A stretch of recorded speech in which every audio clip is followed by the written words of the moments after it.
So today I wanted to go over some of the more common firearms on the market today, whether you're looking for a concealed carry, home defense, sidearm, for hunting, something like that. Hopefully this will kind of clear up some of your questions and or concerns. So starting off, everything's been safety checked, free of ammunition, definitely safety first. So with that, we'll start with our Ruger GP100. Love, love, love this revolver. It was actually our very first gun that we ever owned, and it has just really held up. Very accurate, very solid, good weight to it. One of the things with the 357 that a lot of people are concerned with is the recoil. So I must say, one, with these awesome hoe grips, I'm a big fan versus those Crimson Trace grips. I would definitely pick the Comfort over the Laser. At least for me, that was something I would rather have. It definitely fills your hand. It's a big grip for a big gun. But I really, really like it. Because of its weight, it absorbs a lot of that recoil. Plus you have the hoe grip. So recoil is really not a huge concern for me. Another nice thing with the 357 is you can interchange it with the 38. So here's a 357 just so you can kind of see it. But you can swap it for the 38 if that's something that you're really considering. I like the versatility with that. Also, if you're at the range and your hand's getting tired, you can switch to the 38 and still kind of work on your aim. So something you may want to consider. Also, I will say, not a good everyday carry weapon as far as it goes for me. I definitely would not be concealing this. It's pretty large. I guess you could put it in a purse or something. I'm not a huge fan of purse carry, but let me tell you, you're going to be lugging that sucker around because it is extremely heavy. Another thing that I will point out, though, that I love it for is a nightstand gun. It's great. It's reliable. I really love those wheel guns. They're very foolproof. Open the cylinder up, fill it up, pop it in, pull the trigger, it goes bang. So I definitely would trust my life on this. I do. I also really like the speed loader for it. I just keep in my nightstand this way if I do need to refill my ammo. Super easy and really good gun overall. And I will point out, we'll do an extra video on each individual firearm so we can kind of follow up with any comments or questions that y'all have, and then also kind of be a little bit more specific, get down to the nitty-gritty of each firearm. Next we have the XDS. It's made by Springfield, or I'm sorry, this one is the XDM. I'll get to the XDS in a second. Anyways though, so with the XDM from Springfield, really great firearm, very well made. It feels pretty good in my hand, very balanced, and this one we actually got in the 45. So there's a few calibers you can get it, whether you want the 40, the 9, or the 45. 45, that may be helpful. Don't put the 9mm in the 45. Anyways though, really, really nice, extremely accurate gun. So is the GP100, but I definitely like the semi-auto. And I really, really like shooting the XDM. It's been a lot of fun, very accurate, and really just doesn't beat up my hand at all. I could shoot it all day long. The really nice thing that I like with Springfield, with my XDM purchase, was they really gave you a whole suitcase full of goodies. So you got extra mags, you got easy loader, I think I got like a magazine holster, I think I got a paddle holster for it, so all kinds of goodies with it, which is always nice, even if you don't use it all. Who doesn't like free stuff, right? I will also point out that it has an extended magazine, so that's something that's really nice. You can have the 13 magazine, or you can just have the 8. It's completely, or I'm sorry, the 9. It's completely up to you as far as which grip fits you better. I know for my husband, he'd probably go more for the extended, but for me, especially if I'm trying to carry it, I'm going to want the smaller magazine. So something to think about. And when you're researching firearms, look and see, does it come with an extended magazine? I know with my XCS, when we got it, it just comes with the 5 magazine. It didn't come with an extended magazine. You may be able to find one aftermarket. I honestly haven't even looked. But something that you may want to consider if you are a guy or a woman with a large set of hands, you know, definitely want to consider that.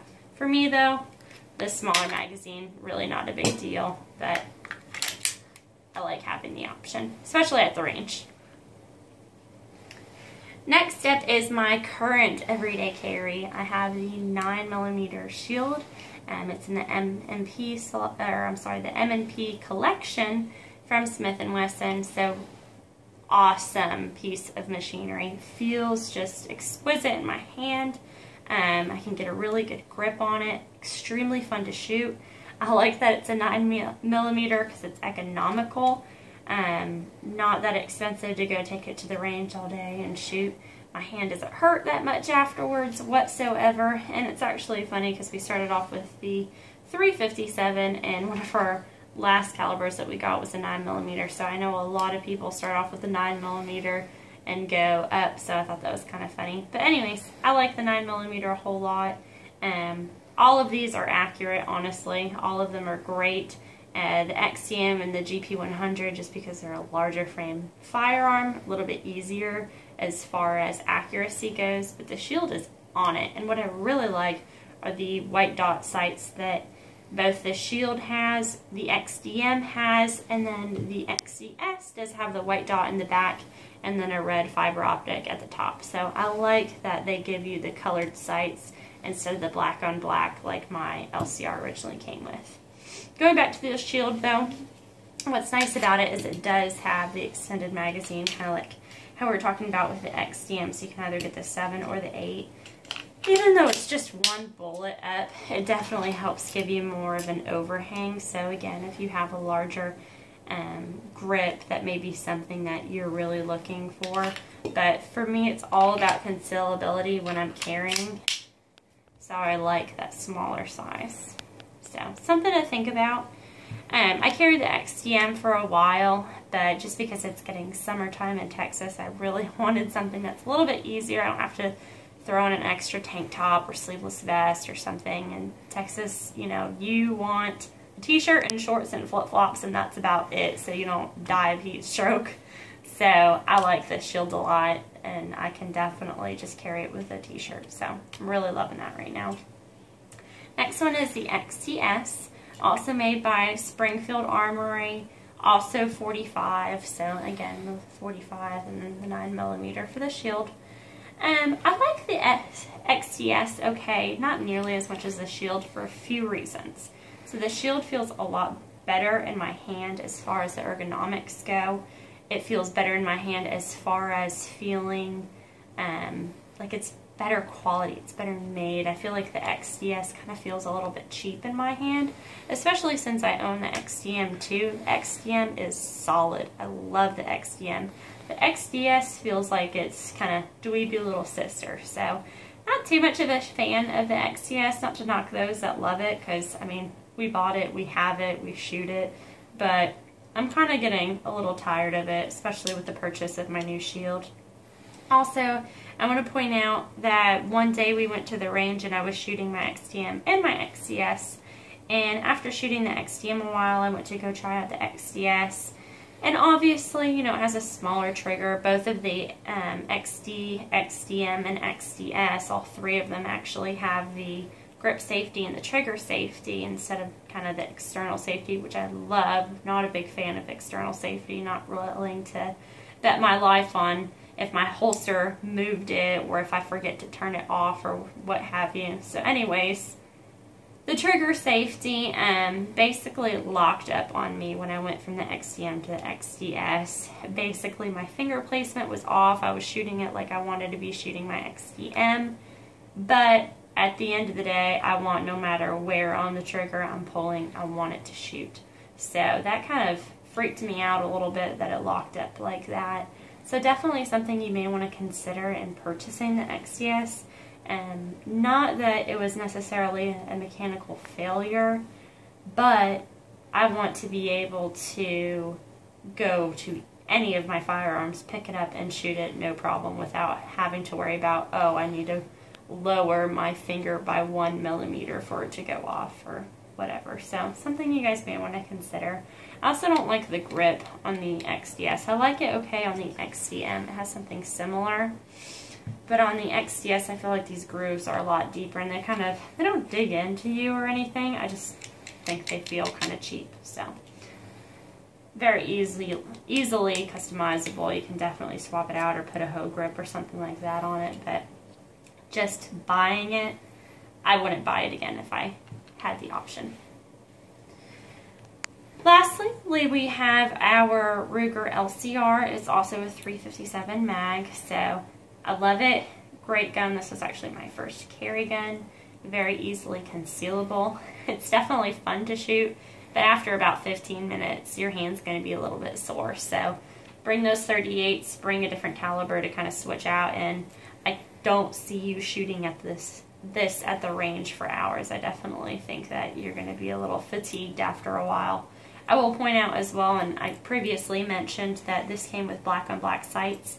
This is a high-vis fiber optic green sight that we picked and put on it.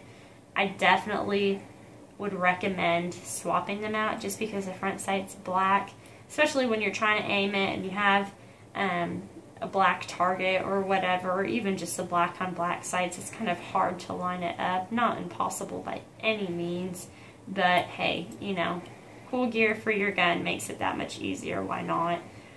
So something to consider. Also got the hoe grips versus a Crimson Trace. For me, comfort over a laser, and just I'm fine using the sights, especially with this new high-vis sight. So something that you may want to consider, but Hogue was definitely the way that we decided to go. And I would encourage you to do the 357, especially if you're just thinking about getting the 38. Why not have the option? So same with our GP100. It's been a really fun gun.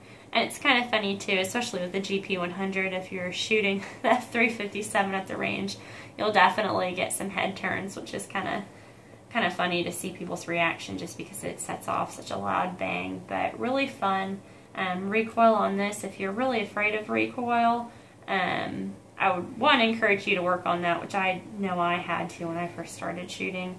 But two, this probably would not be my first jump for you. I would maybe lead a little bit more towards the Shield. I think the Shield is a really good first gun. I think the GP100 is a really good first gun, even in the 357, but because it's larger, it absorbs a lot of that.